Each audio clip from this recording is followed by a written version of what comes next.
Thank you so much, ladies and gentlemen, and welcome again to another video of our financial intelligence classes. And in our today's video, ladies and gentlemen, I want us to talk about the truth about building wealth, the truth about building wealth. Now, as you all know that building wealth is everyone's ultimate goal, and building wealth is associated with financial freedom. But remember, ladies and gentlemen, for you to be able to build wealth, there are some things that we normally do, or we have normalized doing such behaviors, or we have normalized doing those things, and they are going to block or limit us from achieving that financial freedom through building of wealth. And that's why in our today's, ladies and gentlemen, video, I want us to talk about the truth about building wealth, or I'm going to give you facts that you need to know that normally hinders you from building wealth, or blocks you or limits you from achieving that goal that you want of financial freedom or building wealth. And that's why, ladies and gentlemen, you should stick with me with this video. You should stick with me up to the end so that you can learn what you're supposed to know, for you to be able to build that particular wealth. What you already know and it's not working, you can unlearn that and then learn something new that you can implement in your financial plan or in your financial path, and actually it's going to help you a lot when you try to build your wealth, or when you try to be financially free in future. So, ladies and gentlemen, this is another reason that you should stay subscribed in this particular channel. And if you're seeing me for the first time, my name is John Mweri. I'm a professional accountant with ex-FinOp accountancy and insurance consultancy. Now, let's get to the business of the day, ladies and gentlemen. Now, the first thing I want us to talk about is the truth about building wealth is the real cost of debt. The real costs of debt. Now, debt is an instrument that is used by a lot of investors or a lot of individuals to build wealth. Now, in most cases, interest on debt, because debt is that amount that you are going to take from a financial institution, be it a SACCO or a bank, you take that amount and then you pay with an interest at the end of the repayment period. Now, in most cases, interest might work against you, or it might work in favor of you. So, ladies and gentlemen, you can take that 5 million, that 10 million, whereby interest might work, it might work against you, or it might work in favor of you. Now, what do I mean? Sometimes when you take a debt and prolong the repayment period, in most cases, the interest is going to work against you. That is the first thing. So, on the real cost of debt, we are talking about interest here. We are talking about interest. We are talking about the cost, the hidden cost, or the cost of borrowing, or the cost of borrowing. All right. We are talking about interest, the cost of borrowing. I think these are the two main, because when you take a loan from a bank or a financial institution, the first thing is the interest that you are going to pay, probably 14%, 15%, depending on that financial institution. The second thing is the cost of borrowing, and in most cases, the upfront costs. For example, the appraisal fees, the insurance fees of that particular loan, and so on and so on. But these costs, in most cases, are going to be upfront costs, and they are going to be cut from the amount that you are being given. So in most cases, the interest can work against you or can work in favor of you. Now, when the interest works against you is when you prolong the repayment period. For example, just to do a practical example so that you can understand what I mean, so that if you are an investor and you are thinking of taking a debt, this is how interest can work against you. So, ladies and gentlemen, I need your full concentration here. Now, assuming you go to a bank, a financial institution, a SACCO or a bank or any other place, you take a loan of 10 million Kenya shillings. So you take a loan of 10 million Kenya shillings. you take a loan of 10 million Kenya shillings and you decide this loan, I'm going to build a house, or probably I'm going to do this investment 1, 2, 3, and so on and so on. Now I'm going to give you two scenarios whereby you repay the loan with 5 years, and the second scenario whereby you repay the loan with 20 years, because you see 10 million is a bigger loan. Now for this person who is going to pay a loan with 5 years, in most cases you are going to pay a repayment or a monthly installment that is higher, and this is the monthly installment that you are going to pay. So we say, first of all, we calculate the monthly installment that you are going to pay. Let me just put a line here. So we say loan borrowed is that is we calculate the installment here. Ladies and gentlemen, I want us to calculate the installment here very fast. Installment is equals to loan borrowed divided by present value interest factor of an annuity. This is just a quick example on to show you how the interest can work against you. Present value interest factor of an annuity, R in percentage, N in years. All right. And ladies and gentlemen, present value interest factor of an annuity is equals to 1 minus 1 plus R raised to power negative N divided by R. All right. So if you can just take the loan borrowed here, but first of all, we can calculate this and say this one is going to be 1 minus, of course, our R is 0.14. We are going to assume that you have been given this loan by a bank or a financial institution by 14%. So 1 minus 0.14, that is 1 plus 0.14 raised to power negative.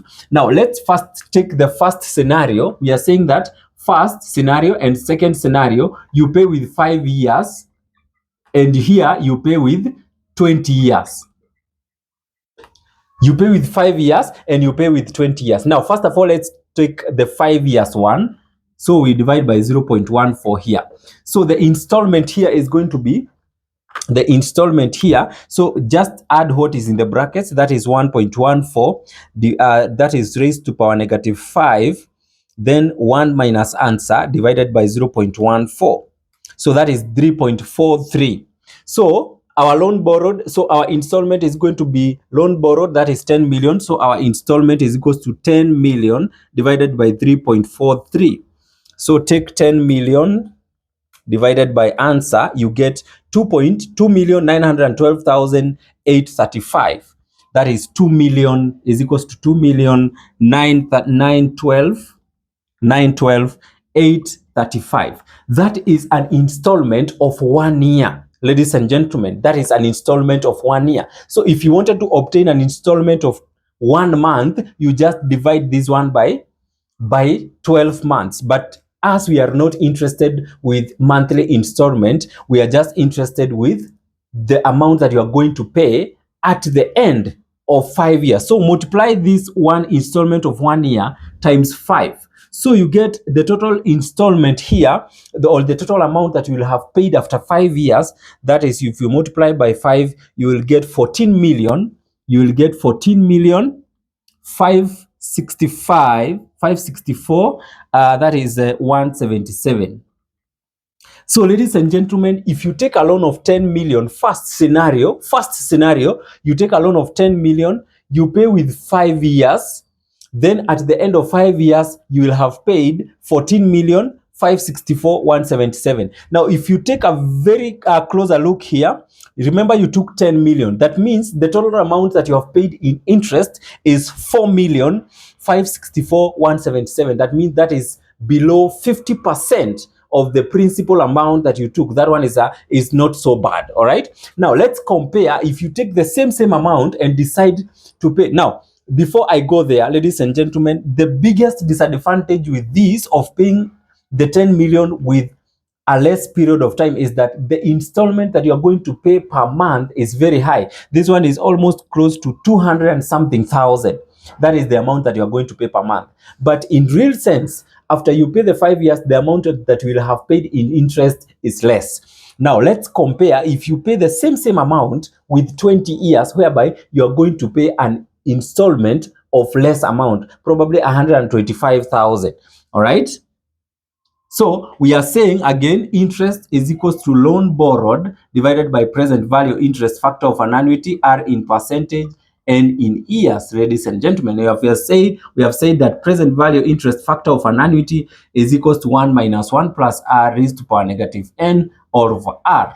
So this one is equivalent to 1 minus 1 plus 0.14, then raised to power negative 20 divided by 0.14. Negative 20 because we are paying with 20 years. All right. So if you calculate this, ladies and gentlemen, this is 1.14 raised to power negative 20, then 1 minus that, then divided by 0.14. So we get 6.62. 6.62. So our installment here, our annual installment is equals to 10 million divided by 6.62. So take 10 million and divide by 6.62. This 10, 1, 2, 3, 4, 5, 6 divided by answer. You get an installment of 1 million is equals to 1,509,860. So ladies and gentlemen, this is an installment of 1 year. This is an installment of 1 year. So if you decide to pay this loan with 20 years, in 1 year, you will have paid an installment of 1,509,860. Then remember, we are interested with the amount that you will have paid. We are interested with the amount that you will have paid at the end of 20 years. So just come here and multiply this one by 20 years. So we are going to multiply by 20, and you are going to realize that the amount that you have paid at the end of 20 years is equals to 30 million 197 200. 30,197,200. So you will have paid 3 times the original amount that you took. You remember you took 10 million, but at the end of the repayment period, you have paid 30,197,200. If you take a closer look here, ladies and gentlemen, you'll have paid a total interest of 20,197,200, and that is 200% of the amount of the original amount that you took, of the principal amount. Now, you as an investor, which one would you prefer? Would you prefer taking a loan of 10 million, paying with less period of time, that is 5 years, and then you end up paying a small interest of how much? Of 4,564,177? Or would you, and here the only advantage is that you are going to pay a higher interest, no, not a higher interest, a higher installment, or a higher monthly installment, because it's going to be almost 200 and something thousand. All right. Or would you prefer to take the same amount of 10 million, you pay with 20 years, at the end of 20 years, you'll have paid 30 million to the bank.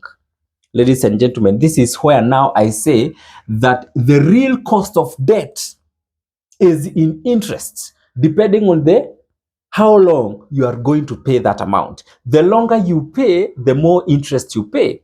The shorter you pay, the shorter the period, the less the interest. The longer the period, the more the interest. So the real cost of debt is determined by the repayment period. So ladies and gentlemen, you must be very careful.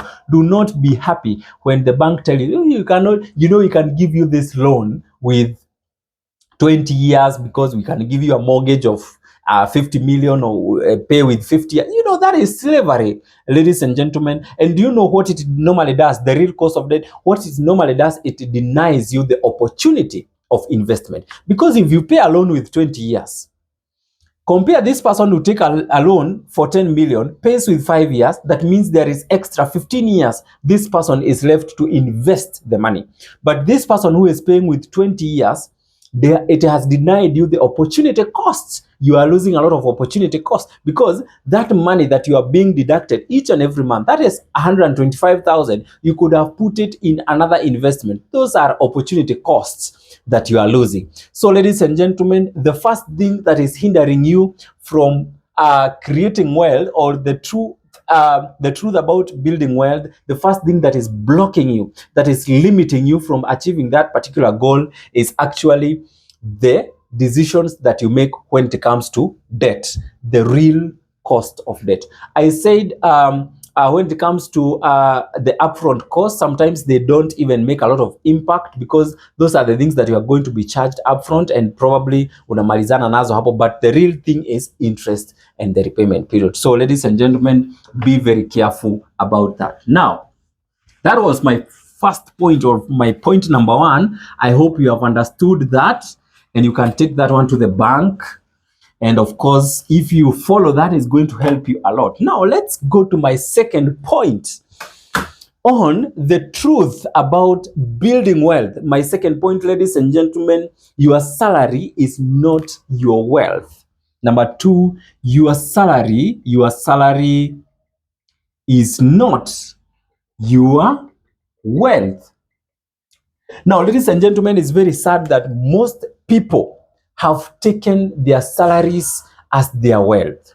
When you are employed by your employer, you get contented, you relax, you feel that you get into a comfort zone. You don't even struggle to look for other incomes. Ladies and gentlemen, your salary is not your wealth. Your salary is just a tool that you can use to create wealth. Because remember, a person who is earning 100,000, a person who is earning 100,000, a person who is earning 100,000. Now, let's break this one down, ladies and gentlemen, with you. You earn 100,000, that is a salary of 100,000. Then you pay rent of 30,000. So this one is net salary. This is just an example. You can earn 70,000, 80,000, 60,000. It depends with the amount that you're earning. Now, you pay rent of 30,000. Then you say you have food and other expenses. Let's say 20,000. That is food and other expenses per month, 20,000. Then you pay school fees. You have school fee savings of around 20,000. You have school fees of around 20,000. Then there is entertainment. Probably you have children and your wife and so on and so on. Entertainment of 10,000. All right. So this is 50, 60, 70, 80. So the rest, the remaining 20,000, let's say you have a car. Probably you can even give a car 15,000 or debt. Probably you have a debt, car and debt. So the whole income, you have broken down the whole income. You have rent of 30,000, food and other accessories of 20,000, school fees, you have savings of school fees of 20,000, entertainment 10K, a car and others 20,000. It depends on how you are going to budget this. Now, if you look at this kind of a budget, number one, there is no savings. There is a lot missing. This budget is biased. There is a lot missing in this particular budget. If this person is operating like this, then you live a rat race life.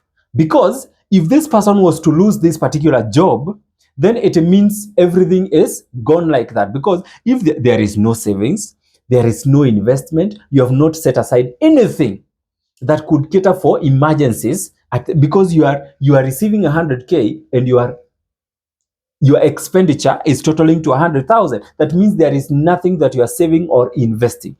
So ladies and gentlemen, what I am saying is that your salary is not your wealth, because salary is not asset.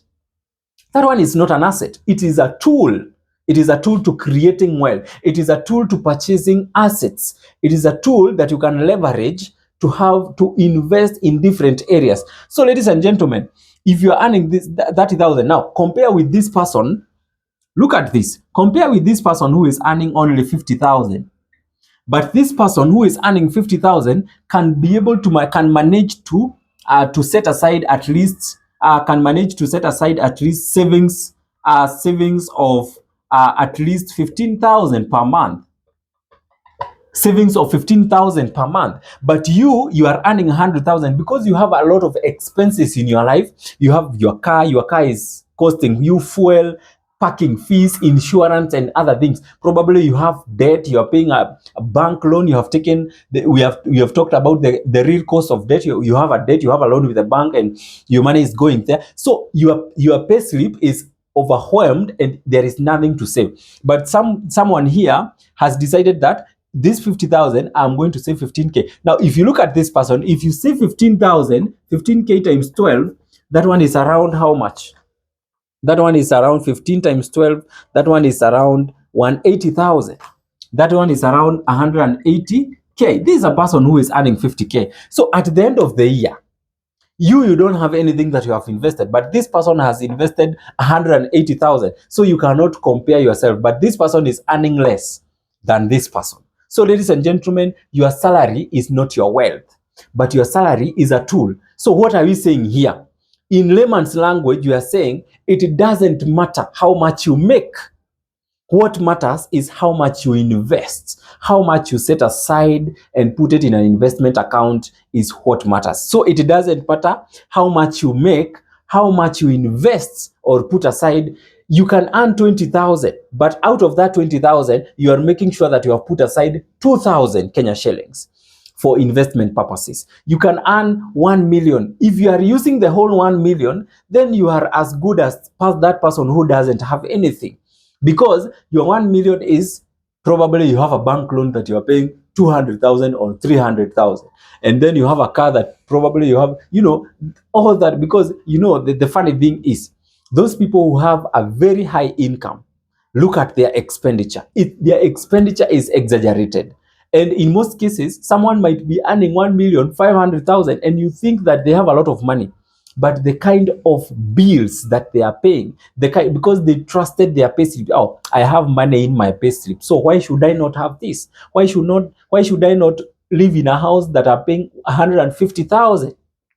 So in most cases, approximately 50% of people who earn very high, they have exaggerated expenditures, and in most cases, they end up borrowing to keep up their lifestyle. They are not contented. So ladies and gentlemen, that is a trap that we are trying to avoid, and that one is going to hinder you from building wealth.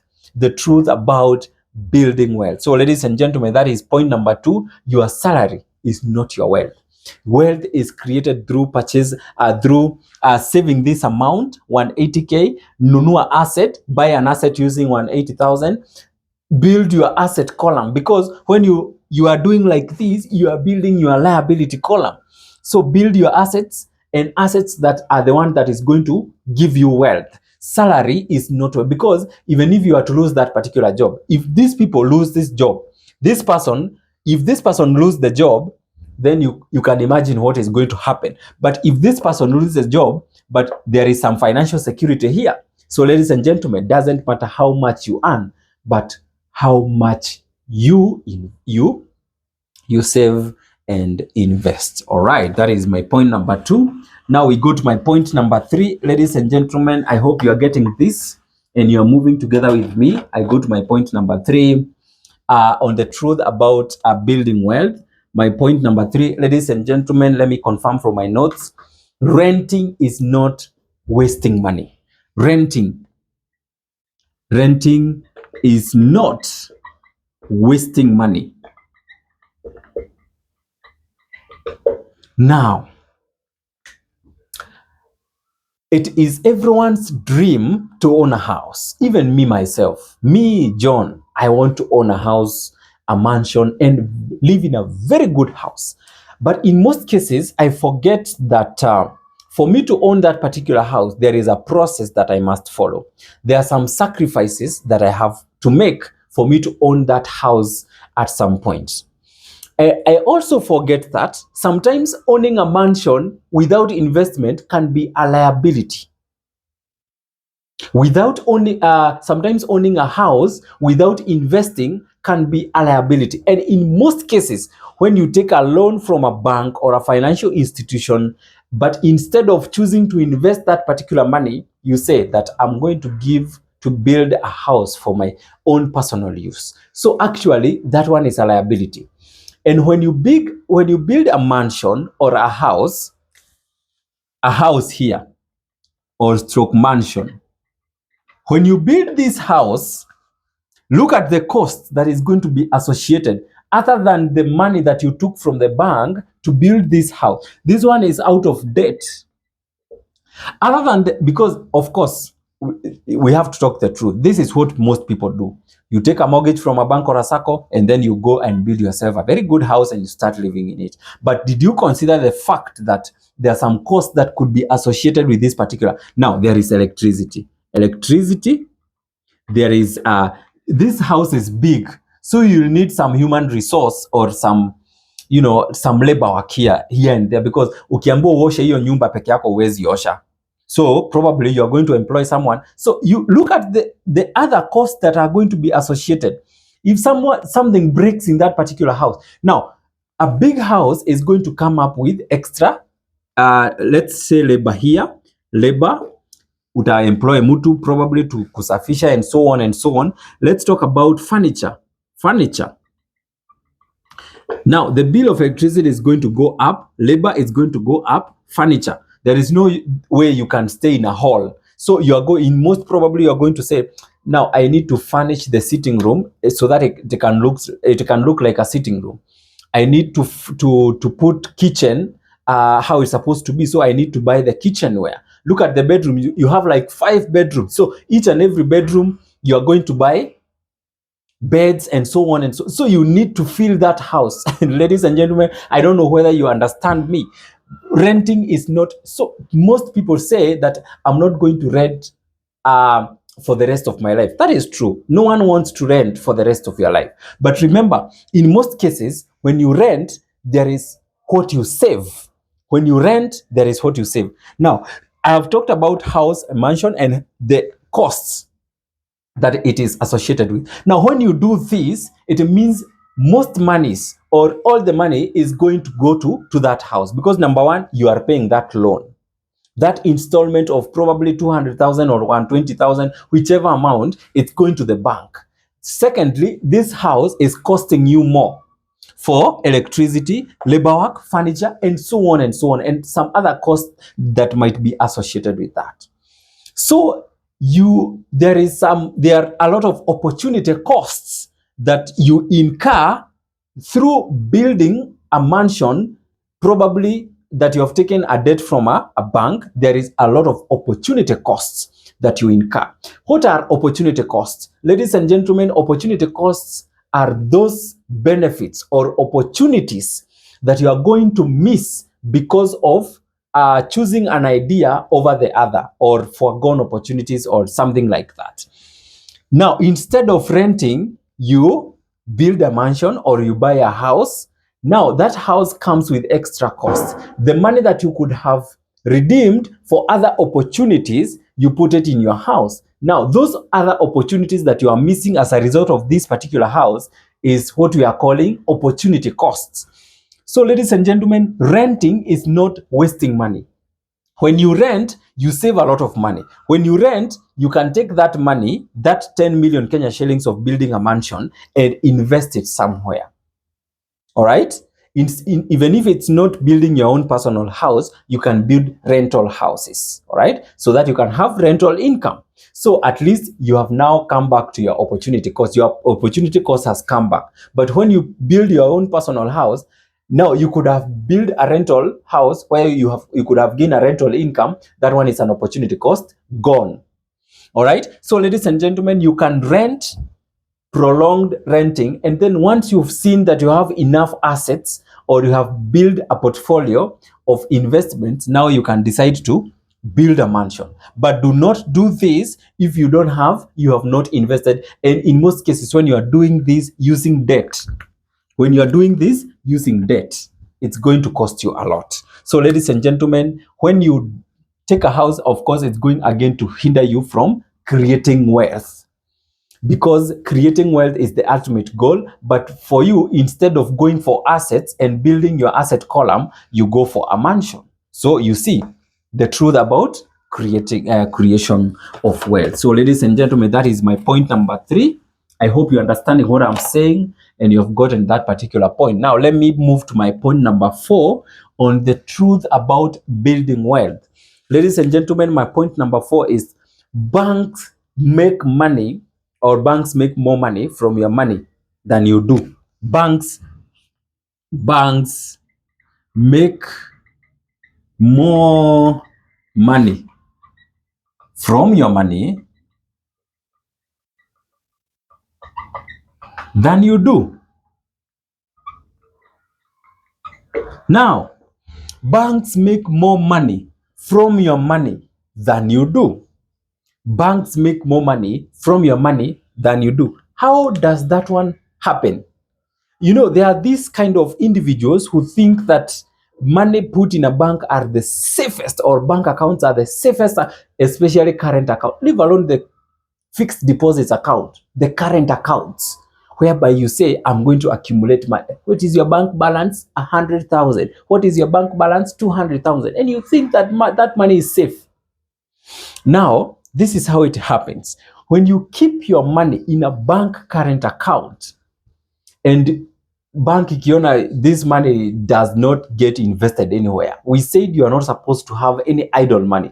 The bank is going to take that money and give it out to investors. And then when the bank gives it to investors, the bank is going to get that money with a return. So the bank is using your money. You actually, remember, now look at this, very important. Now you have 100,000. Your current account is having 100,000. Let's take a financial year. Let's take one financial year. Now the inflation rate is at 4 to 5%. Let's take 4%. So at the end of the year, the real value of your 100,000 will be 90. 100% minus 4%, which is equals to 96% times 100,000. So the real value of your money will be what? Let's calculate the 0.96 times 100,000. So the real value of your money will be 96,000. 96,000 based on the inflation rate. Now, the bank will have given that money to other investors and gained an interest rate probably of 10%. Now, for example, if the bank decides to take that money and invest it in treasury bills. Now, if the bank decides to take that money and invest it in treasury bills for 1 year, so the bank will have gained an interest. Let's take the interest rate of 10%. So the bank will have gained a 110% times 100,000. So that one is it 110K? Yeah, 110,000. I hope I'm correct, but I can confirm. 110 divided by 100 times 100,000. So that is 110,000. So you see, you put 100,000 in a bank, you took it, the real value now at the end of the year is 96,000. The bank is gaining from your money. Instead of you gaining from your money, the bank is gaining from your money. That's why we are saying banks make more money from your money than you do. But you don't think that they are doing that because you don't have the information. So what am I saying here? So ladies and gentlemen, to give a solution on, and you see, keeping your money in a current account, instead of gaining value, it's losing value. When your money is losing value, then you cannot be able to build wealth. Because instead of your money staying in a current account, your money is supposed to be in asset form, whereby, because assets are those items that are going to generate income for you.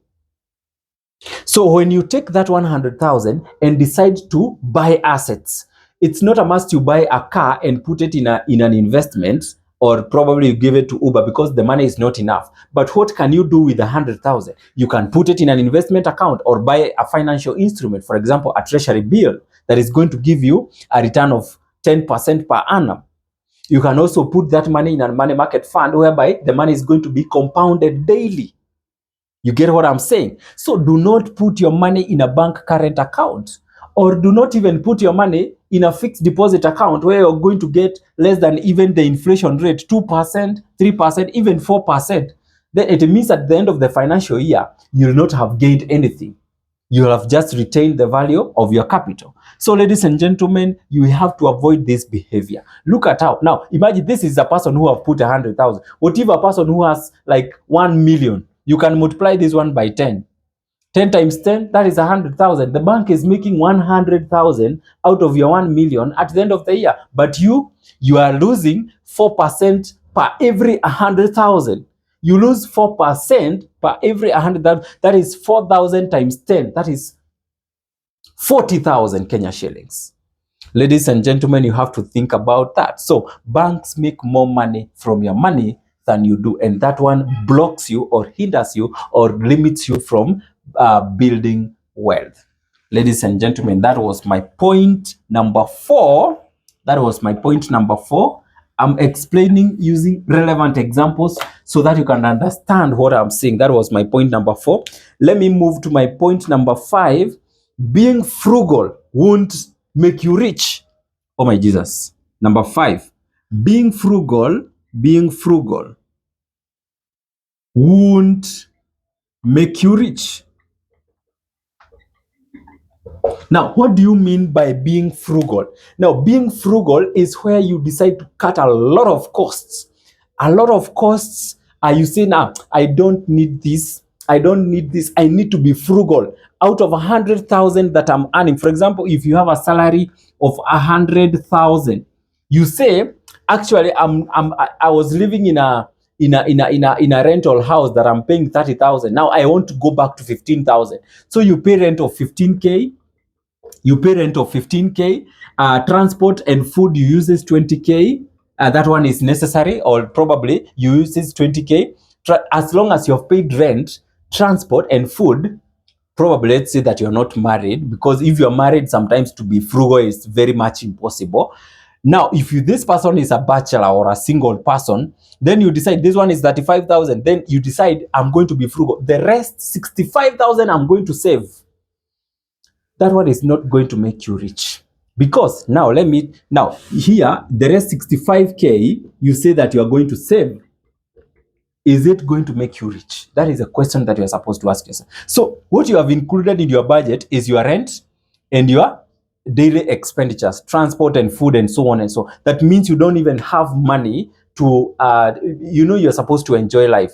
And we say that a budget that is not biased is whereby you're going to have money for your daily needs, money for your wants or your entertainment, and money for savings.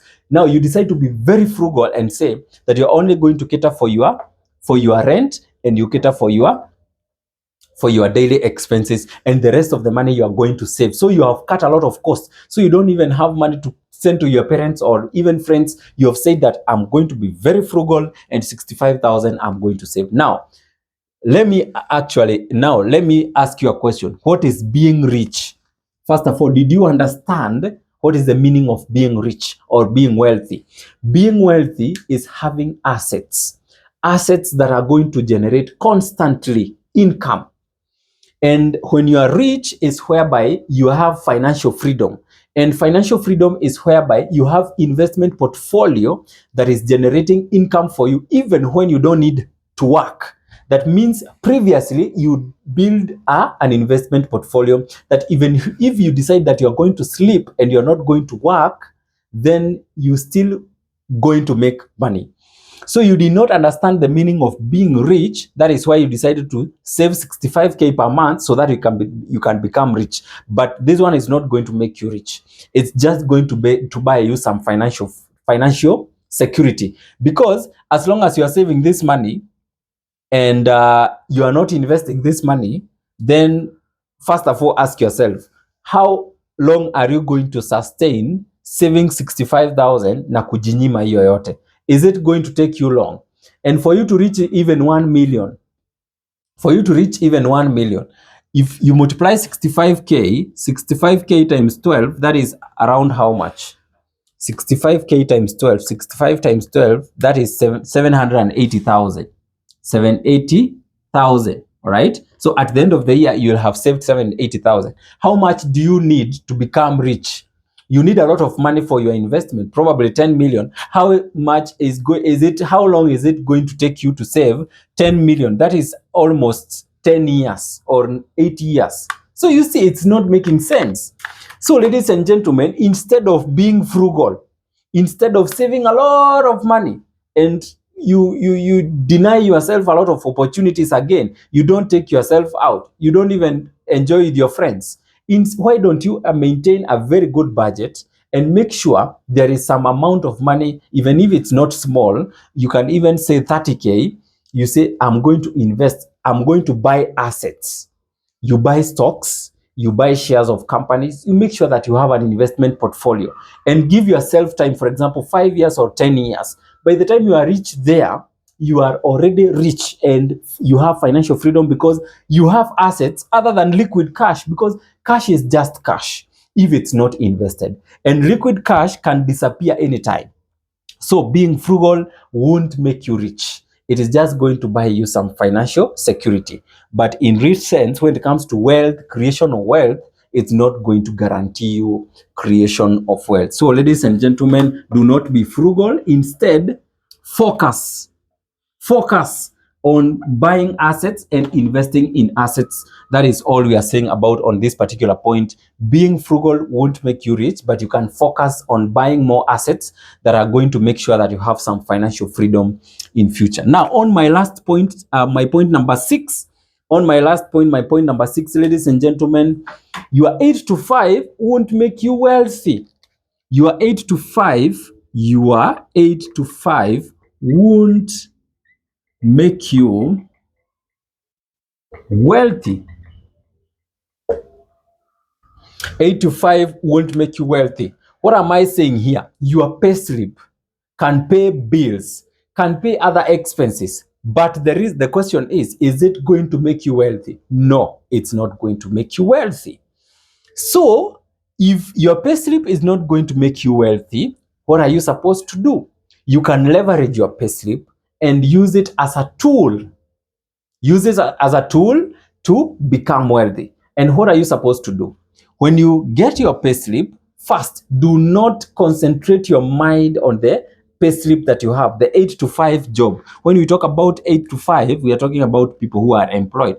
You can also be employed or self-employed in your business, whereby you also, actually, you don't even wake up like those people who are employed 8 to 5. You wake up earlier so that you can get some more income. All right. So it's like you're also employed.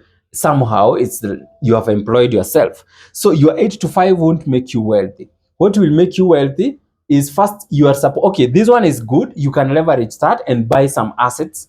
But what you're supposed to focus on is increasing the sources of income. You can come up with several sources of income. If you are an employed person, now ask yourself, how can you generate another source of income? After that source of income has gone through and you see that you are getting some income from there, then think another source of income. So by the time you have, like, in 5 years time, you have like 10 sources of income. That is what is going to make you wealthy, not the 8 to 5. If you depend on this for the rest of your life, then you are going to retire with nothing. With that only, probably no even pension. All right. So you are going to retire with, just like the point number 2, your salary is not your wealth. Some people work for the rest of your life. You work for 30 years, 40 years. By the time you are retiring, you have nothing. You have no asset. You have no financial freedom. You have no financial security. Actually, you are borrowing money.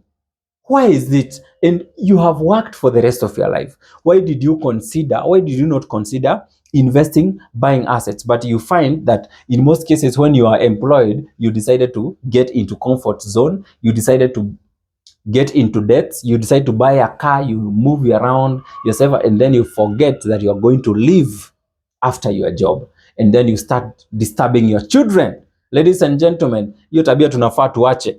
Because I'm teaching you, Mr. John Murray, I'm teaching you, those are the things that you're supposed to avoid. Because now you have information and information is ready for you.